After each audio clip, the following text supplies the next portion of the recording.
जय श्री गणेशा।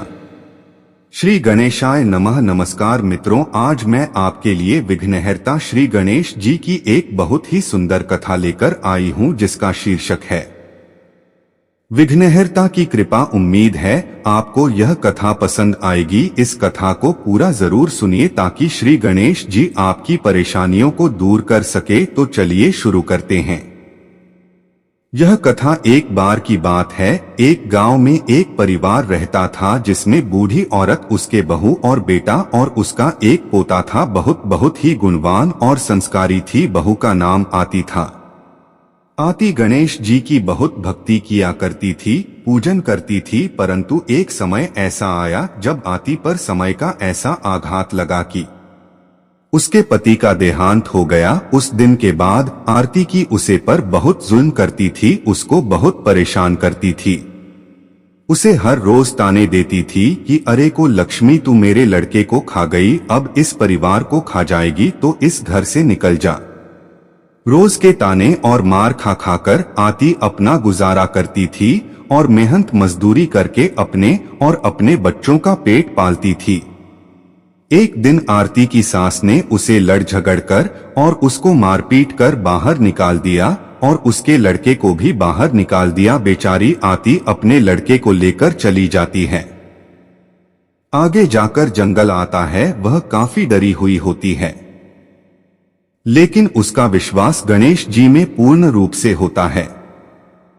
वह ओम श्री गणेशाय नमः का जाप बार बार करने लगती है। घना जंगल आता जाता है और वह इसी तरह श्री गणेशाय नमः, श्री गणेशाय नमः करते करते चली जाती है।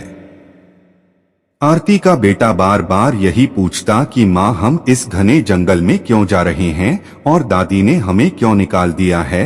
और आरती हमेशा एक ही उत्तर देती कि बेटा चिंता मत करो, जो भी भक्त गणेश जी की पूजा करते हैं, का नाम लेते हैं, उन पर कोई भी संकट नहीं आता है।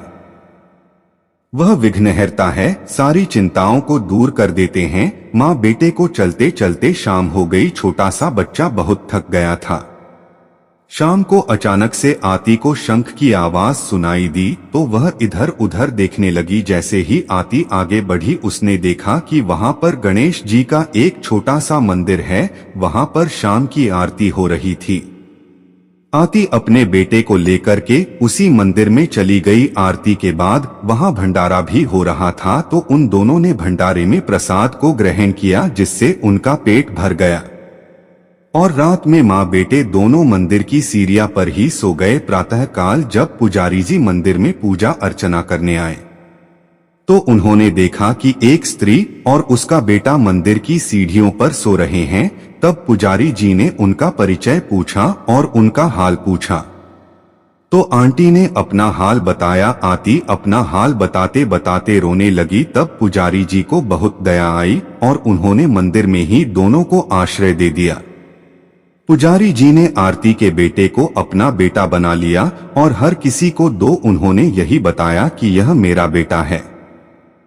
आरती का बेटा बहुत तेज था। वह सभी कामों में भी तेज था और पढ़ाई लिखाई में भी तेज था। आती मंदिर की साफ सफाई करती, फूल का इंतजाम करती। ऐसे करते करते समय बीत गया और मंदिर की प्रसिद्धि बढ़ती गई। लोग ज्यादा से ज्यादा मंडी में आने लगे। फूल माला, नारियल, प्रसाद आदि की मांग इतनी ज्यादा बढ़ने लगी कि आरती ने सोचा क्यों ना एक फूलों की दुकान खोल ली जाए, जिससे कि कुछ आमदनी हो जाएगी और उसे आमदनी से मैं अपने बेटे को पढ़ा सकूंगी। कैसे भी करके आरती ने एक दुकान खोली, जिसमें उसने फूल माला, प्रसाद और नारियल इत्यादि पूजा की सामग्री रखी। भगवान की कृपा से दुकान चलने लगी। आरती का बेटा पढ़ने में तेज होने के कारण वह अच्छे नंबरों से पास होता गया और आगे बढ़ता रहा और अपनी माँ के काम में भी हाथ बटाने लगा। आंटी ने दुकान की जो आमदनी हुई, उससे एक छोटा सा घर मंदिर के पास ही बना लिया।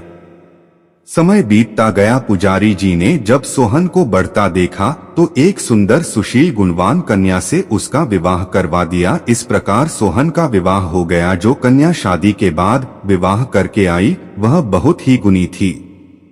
अत्यंत सुंदर बीआरटी बहुत खुश थी। वह बार बार विघ्नहर्ता से यही कहती थी कि आपने मेरे लिए जो किया है इसके लिए आपका बहुत बहुत धन्यवाद। ऐसे ही हमारे परिवार को संभाले रहना और हमारे परिवार को सुख समृद्धि देना। लेकिन विघ्नहर्ता ने कुछ और ही सोच रखा था। उधर गांव में आरती की सास गांव के रहमोकरम पर पढ़ रही थी, परंतु उसके दुर्व्यवहार के कारण और गाली गलौज के कारण कोई भी उसे पसंद नहीं करता था। सब उसे यही कहते थे कि तुमने अपनी बहू के साथ बहुत गलत किया है, तुम अपनी बहू की न हो सकी तो हम लोगों की क्या होगी। यह सब सुनते सुनते और भूख से बेहाल होकर आरती की सास ने घर छोड़ दिया और जंगल के रास्ते उस मंदिर तक पहुंच गई जहां आती रहती थी। वह उसी मंदिर के पास जा पहुंची जहां आरती का घर था। आरती की सास की नजर उस घर पर पड़ी तो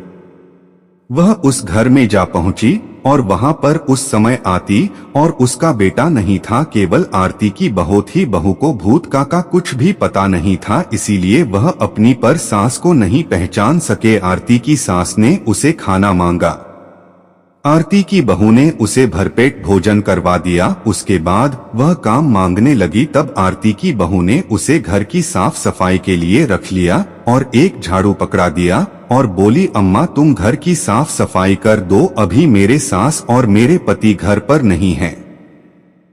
जब तक वह आए तब तक पूरा घर साफ कर देना, मैं तब तक दुकान का काम देख लेती हूँ।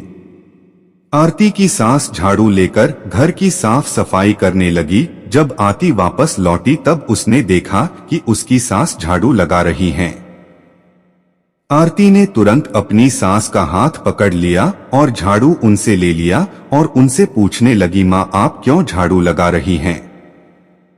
आप ऐसा मत करिए। तब आरती की सास ने उसे सब बताया। तब आरती ने अपनी बहू को बुलाकर उसे हल्के से डांट लगाई और सब कहानी बताई। आरती की बहू भी बहुत अंदर से दुखी हुई कि उसने ऐसा क्यों किया।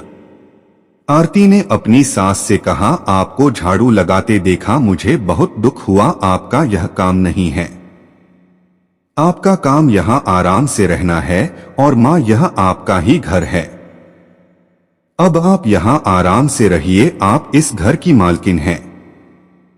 यह सब सुनकर आरती की सास को अंदर से बहुत पश्चाताप हुआ और वह बहुत दुखी हुई। उसने आरती से कहा कि बेटा आरती, मैंने तुझे बहुत दुख दिया, तुझे बहुत परेशान किया। बेटी मुझे माफ कर दो, मैं तेरे पैर पड़ती हूँ। तब आरती ने कहा, माँ आप यह क्या कर रही हैं? आपके हाथ मेरे शीश पर अच्छे लगते हैं, मेरे पैर पर नहीं। आप मुझे आशीर्वाद दीजिए, अपने पोते को आशीर्वाद दीजिए और अपनी बहू को आशीर्वाद दीजिए। आरती सब कुछ भूल जाना चाहती थी। उसने सब कुछ विघ्नहर्ता पर जो छोड़ दिया था। श्री गणेश जी की इच्छा मान करके उसने सब कुछ स्वीकार किया और वह अपने घर में सुख शांति से रहने लगी और साथ ही साथ अपनी बहू को समझाने लगी कि हमेशा विघ्नहर्ता में विश्वास बनाए रखना बेटा, वह सारे दुख हटे हैं, वह सदा कृपा करते हैं। जय श्री गणेशा। ओम नमः शिवाय।